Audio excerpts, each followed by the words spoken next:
Hello there, all you beautiful people. My name is Lebushki, and welcome back to another movie review.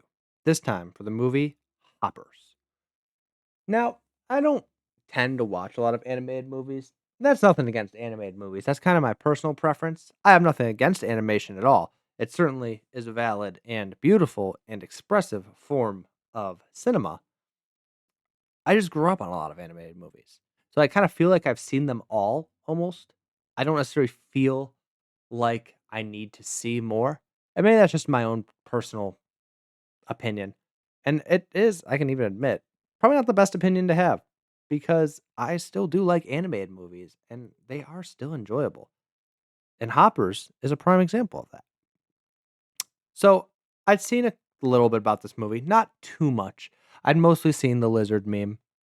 And if you don't know what I'm talking about, I don't know what to tell you. You just weren't on the internet.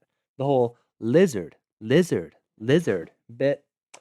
Yeah, I saw that a lot. That was all over my feed for a little while. So that was the extent of my knowledge for this. I didn't even see a trailer or preview or anything like that. But I ended up going to see it with my family when I was home for a little while because, why not? Have some fun family bonding time. And if the movie sucks, we can laugh about it later. Hoppers, in fact, did not suck. I was actually very pleasantly surprised with what it was. So let's dive into that a little bit. For the pros and cons, it has a surprisingly touching story about environmental caretaking. Now, I'll be completely honest. I am definitely an environmentalist. I definitely support protecting and cherishing and taking care of the earth and our environment. It is a beautiful planet. We are very lucky to be here. And, that is both a part of my faith as a Christian, but just as a moral human being, I've got a pretty nice yard. I know. Yeah. I mow my lawn. I've mowed the lawn occasionally.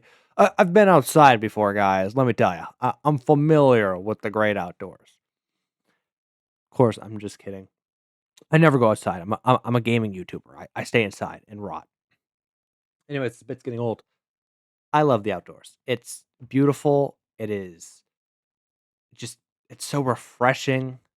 It can just change your mood, change your whole vibe, and I love it. So, of course, I'm very supportive of anyone who wants to take care and cherish the outdoors. It's a home to a million different creatures, some good and then some horrifying. But the point is that the earth should be taken care of. We don't know how long we're going to be here as humans. We don't know how long the earth is going to last. So, might as well take care of it while we can. But I've also noticed in recent years that there is a lot of environmental activism. Environmental activism that is, for better or for worse, kind of annoying. I'll be honest. I've seen a couple different instances. One where environmental activists sat down in the middle of a raceway, or they'll sit across a highway. I've also seen one where they threw paint on the Mona Lisa. And while I can certainly admire the fact that the environmentalists feel so impassioned to speak out in such a way, I also fully admit that those ways of doing that are just foolish. Sure, you're going to get people's attention, but no one's going to respect you for it. If anything, you're putting yourself in a dangerous situation. You're annoying the people who you're supposed to be appealing to. Like, what are you, a government official? If you're going to sit in the middle of a highway to stop people from getting to work and just cause a traffic jam and commotion, how is that helping your cause? What, just because you're annoying the modern day person? Or maybe it's the fact, and I didn't think about this, maybe it's just stopping them from getting to the businesses that are, in fact, hurting the environment. And if so, all right, that one makes more sense. But still, you're putting yourself in a dangerous situation, and that's not great. Now, our story follows Mabel, who's a young environmentalist and, loves the earth, loves the creatures, and all that. And she is very, very impassioned about keeping it safe. So when the mayor of her town wants to build a highway through a specific place that she is emotionally attached to, she gets very upset. So, unsurprisingly so.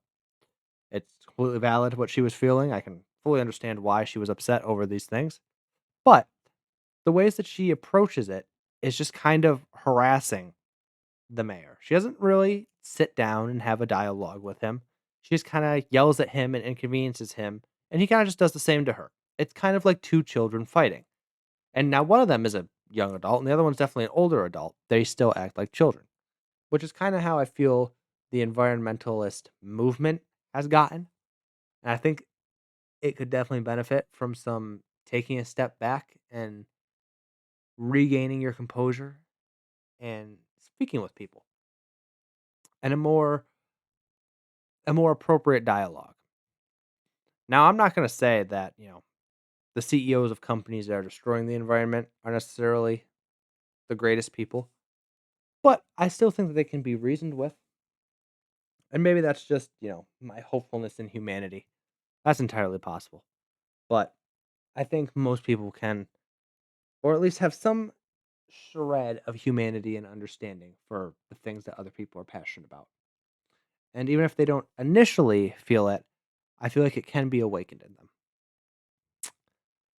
So, yeah, this movie also has an excellent character arc for the protagonist. Like I said, our main character, Mabel, starts off really annoying and really just kind of harassing the the mayor.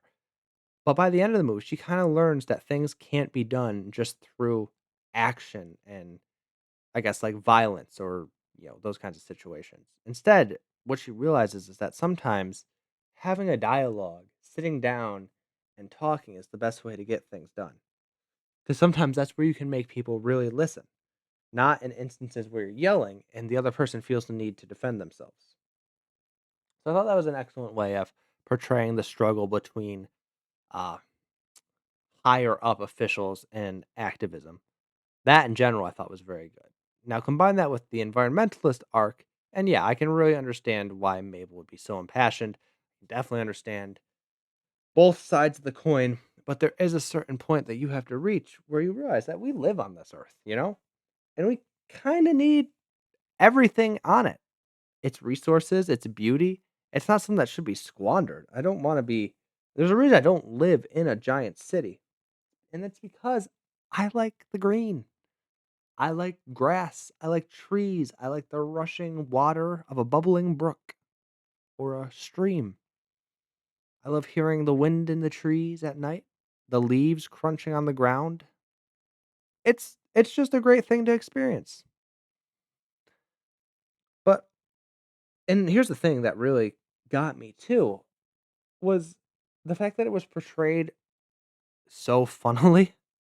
Like Pixar has always been a very good studio for what they do, and their animated movies tend to be pretty consistent bangers, I'll admit. But I was surprised with how funny this movie was with all the different creatures and just kind of the character interactions and whatnot. It made it really enjoyable because all the characters were likable and understanding, and even the creatures who understood to a certain degree that they couldn't always stay where they wanted to were far more relaxed than Mabel was. And so it was an interesting dynamic to explore and to witness. And yeah, additionally and finally, this had some of the most beautiful animation I've ever seen, and I just think that that is a perfect way to further express the importance and beauty of the earth. Like, it's hard to animate fur and hair. We've seen this for quite a bit, but especially since they make it very 3D esque, it just looks gorgeous. Like you can see the two beavers in the picture I have for this slideshow. At different points, their fur gets, like, wetted down and shiny, and instead of volume, it has this sleek look to it. It has an excellent way of animating things, one that looks just drop dead gorgeous, if I'm being honest. And obviously, the whole time we're talking about the environment, so you have lush green trees, tall grass, blue-green water. It is a phenomenally beautiful movie, one that I really enjoyed. Without further ado, I give it a B plus, an 85 out of 100. Certainly isn't the most perfect movie in the world. It's got a couple things that didn't really tickle my fancy, but honestly, It's pretty good. It's very good, actually. I do recommend it. I must say, I really do recommend it. But thank you everyone so much for watching. Hope you all enjoyed this review of Hoppers. Hopefully I could shed some light on what this movie is about and the important message behind it.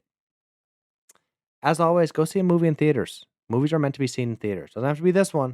It can be anyone you want, but just go see a movie in theaters. Support your local theater. If you want more of my movie reviews, you can check them out in a playlist linked in the description below.